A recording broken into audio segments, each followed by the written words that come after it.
Hi, everyone, and welcome to Skin Goals. I'm your host, Lisa Avalos. This is my co-host, Kelly. Hey, everyone. So welcome. And today we are going to get into cleansers. We all cleanse our face, right?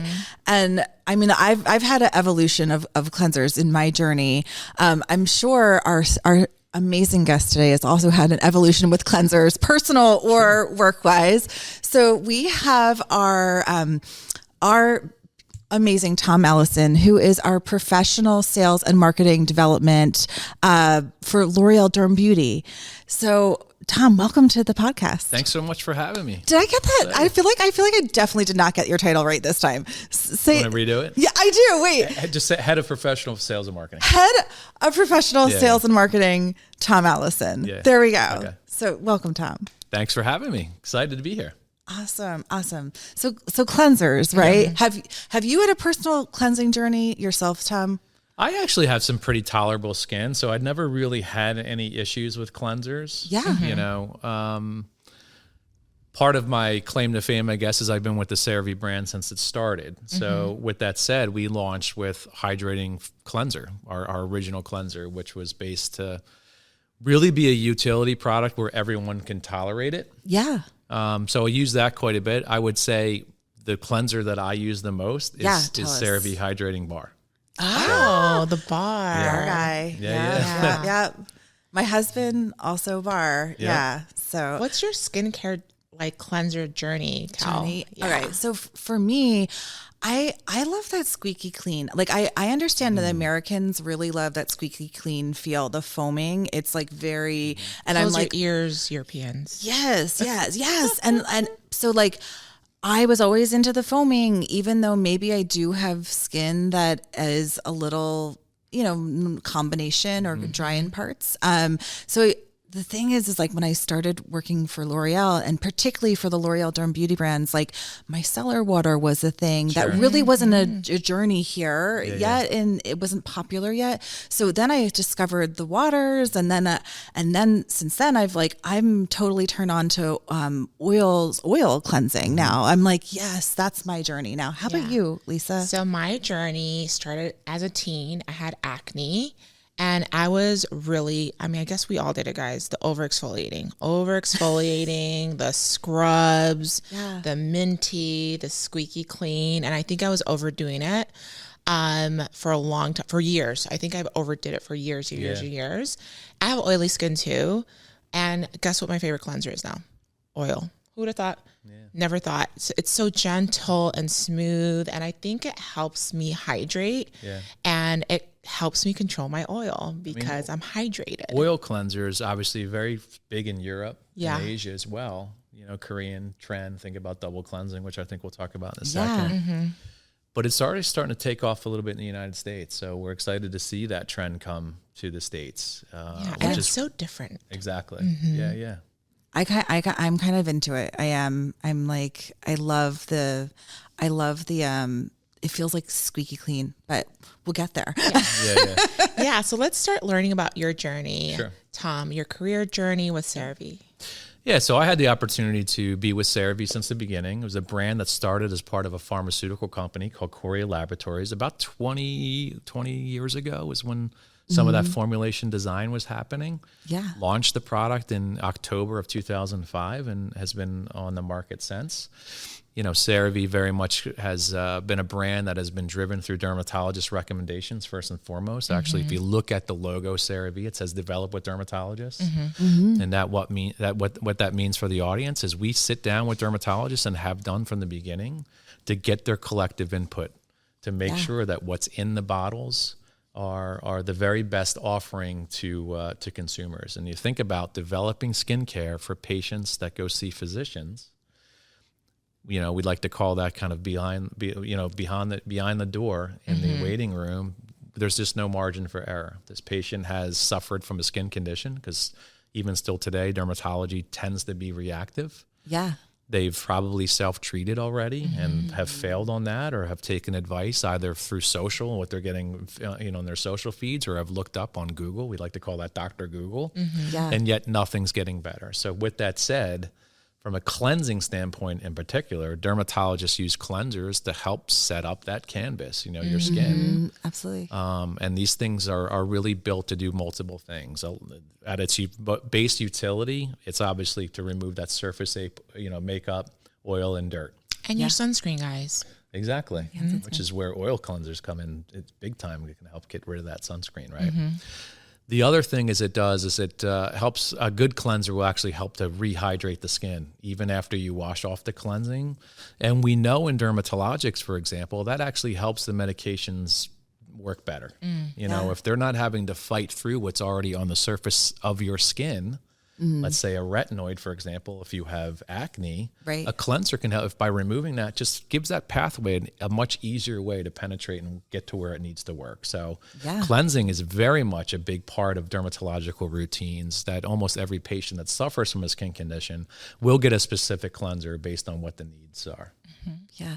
I feel like even the word acne, like I've also had an acne journey and that's triggering me right now too. Like thinking about cleansers that I've used and like what I loved about CeraVe was it was just like, it always felt like it was like respecting my skin or it wasn't like fully, it wasn't stripping my skin when I started using. So there's a dermatologist in Florida named Dr. Fromowitz, and he's a pretty well-known dermatologist. He's on podium all the time lecturing. And I've heard him say several times that what makes a good dermatologist great is mining the skin barrier. Yeah. And what you're saying is you don't want to overstrip your skin. Yeah. Because that can obviously lead to problems. It can cause issues like dryness, and then you kind of you're chasing, you're going down a rabbit hole, chasing your tail, if you will, of something that can be avoided if you pay attention. I've been chasing my tail for years. Well, you mentioned about combination skin. So like, what was your journey to understand what is your skin type? Because that is key in terms of cleansing, especially. Exactly. And I think that I didn't know what my skin type was for a long time.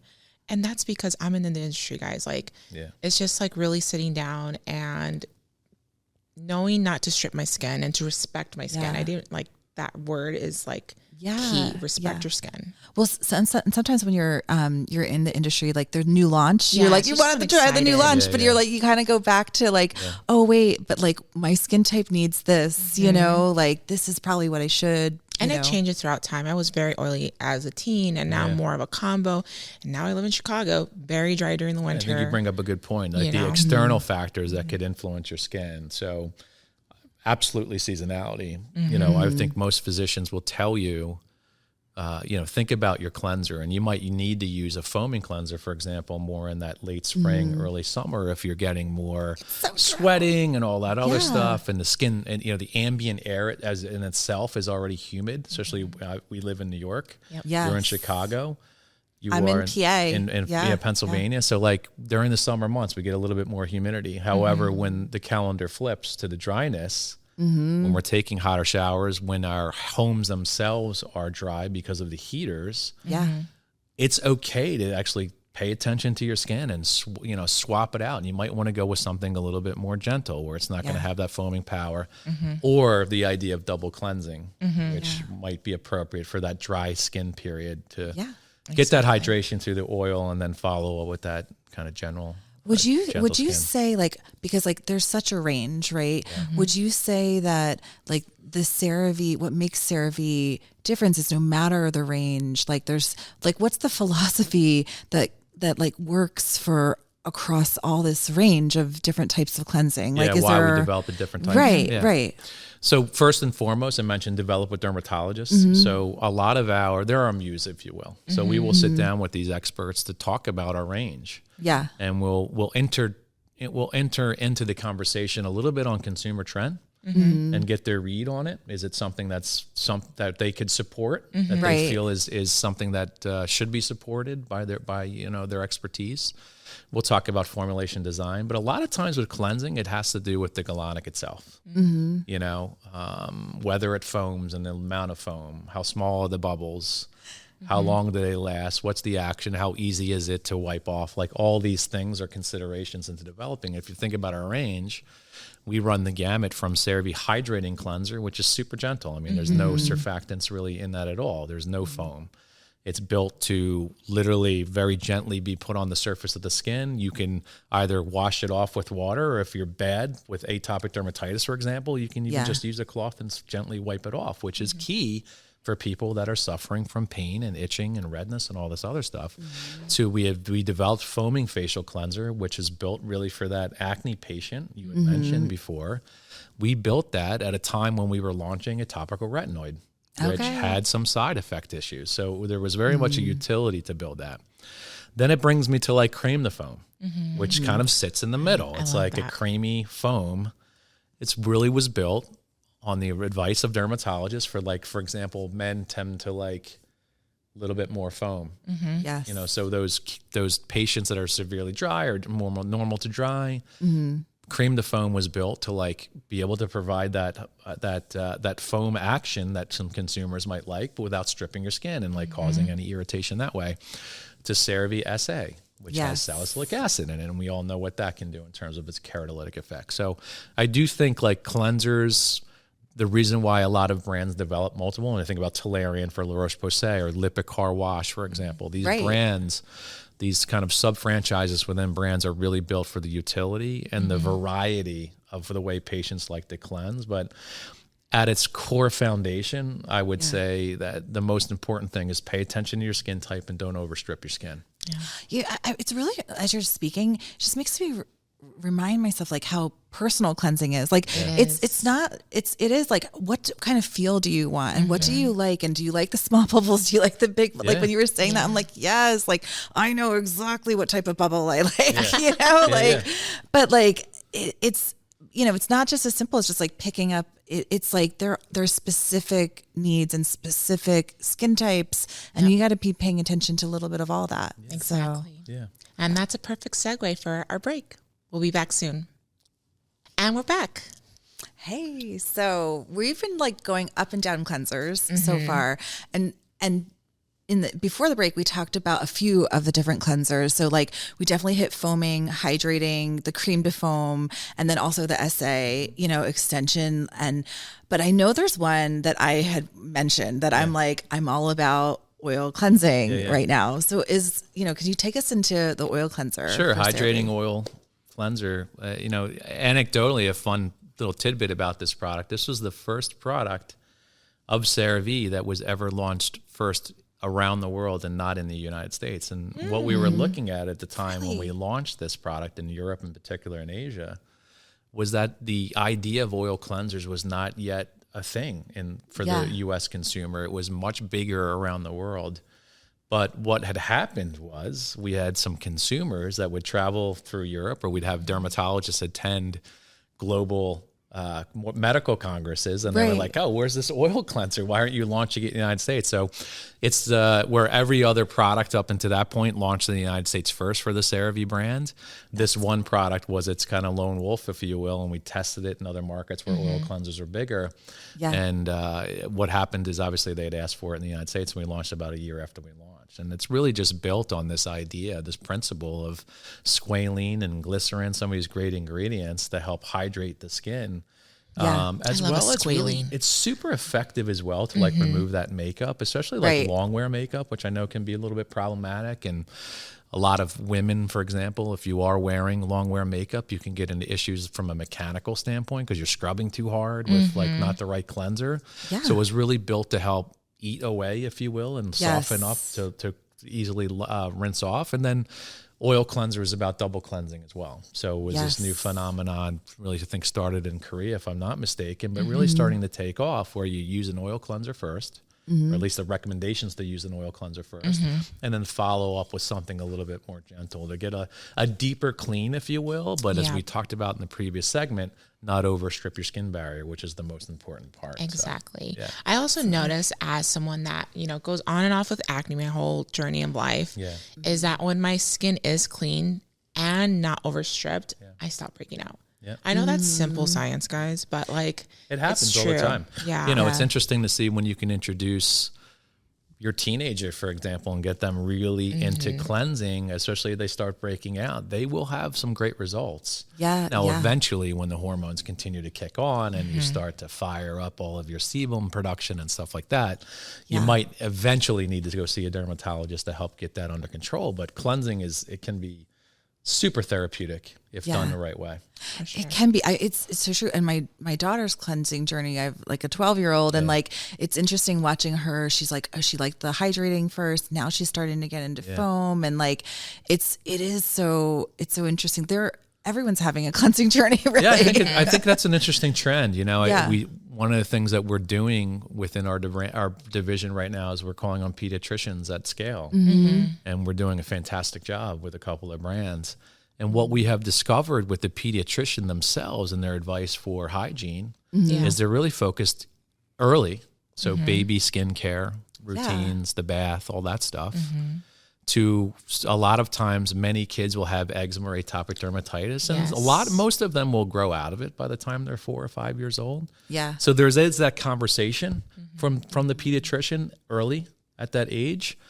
But and then obviously they'll interject with the patient when there's a concern on acne. So later on in the years, but we think there's an opportunity between the ages of 5 and 11 to, can we incorporate skin conversations as part of a well check visit where we know they're checking their height and weight, and we know they're talking about nutrition and maybe psychologically how the child's doing. Right. But there's no conversation on hygiene. It's very much still reactive and wait and see. And we think that's an opportunity actually to get parents and kids themselves, just like you can take inspiration, for example, in the schools with dental. Yeah. Right. So we've all had our first toothbrushes and toothpaste once a year, and you're coloring pages and everything else.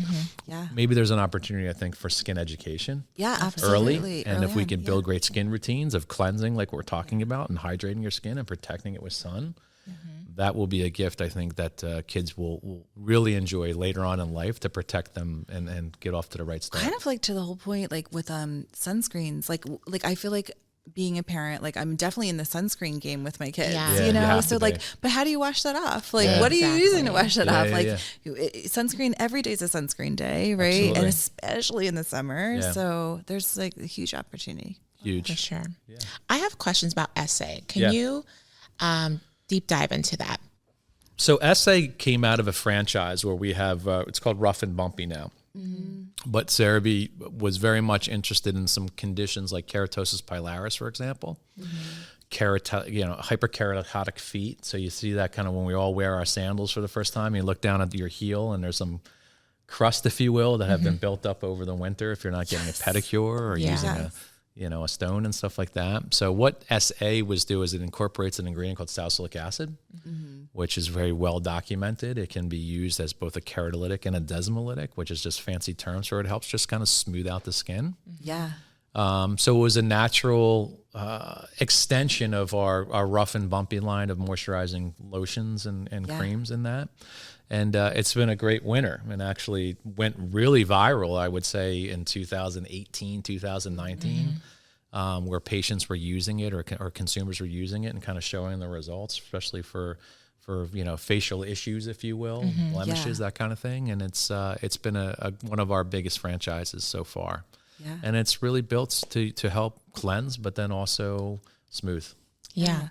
You know, I just did a training video on the SA cleanser and it was saying face and body, but I didn't connect it to like even the heels of my feet. Like that's a part of my body as well. And I love it on my arms. Yeah. That's where I use it. Anything where hyperkeratotic skin, which is just where it builds up on each other, so from a clinical standpoint, we have dermatologists that'll use that, for example, on the elbows and knees if you have psoriasis. So if you've ever seen somebody with that kind of silvery scale, just helps break that up a little bit without stripping the skin. And again, as we talked about before, physicians, dermatologists use cleansers to help prep the skin for the medication to follow because of the ability to just work better, basically. Creating a canvas that allows the whatever it is next to the next layer. That's why a lot of times when you go to a dermatologist, you get multiple products recommended across the different steps. Cleanse.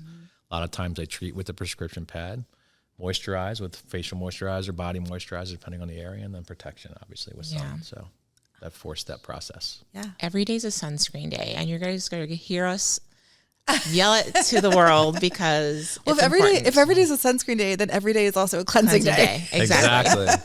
Twice a day. Cleanse twice a day. Yes, there you go. First thing you do in the morning, and then right before you go to bed. Yeah, absolutely. Gotta get this canvas, ready to go. Exactly. What did you learn today, Kel? Well, it's extreme. Like, first of all, I'm so glad that I had moisturizer on my heels last night because I am like, oh my gosh, like that winter, like the after winter, coming into spring. And yes, like I've totally experienced that. And I never knew. I'm like, oh my gosh, that's in my shower. I could just be using it on my feet too. Yes. Like simple things like that. Those little tips and tricks that like you would get from Tom Allison, Exactly. like no big deal. Like, I mean, you know, the CeraVe universe, but just like, And don't forget, Tom Allison gets them from dermatologists. there you go. Yes. And that's the magic, right? Exactly. That's it right there. Exactly. So love that. How about you, Lisa? You know what? I never really thought about children's skin hygiene. Like we talk about protecting them from the sun, Yeah. but it's the first step. So really like putting some thought into that. Yeah, absolutely. Healthy skin is health. It's health. It's health to an extent. It truly is. It truly is. This has been so much fun. Yes. Can you just come back? Can you just stay? Sure. Can you just do more? Love to come back. And thank you so much, Lisa and Kelly. Appreciate it. Yeah. Thank you for coming, and we'll see you guys next time. Bye.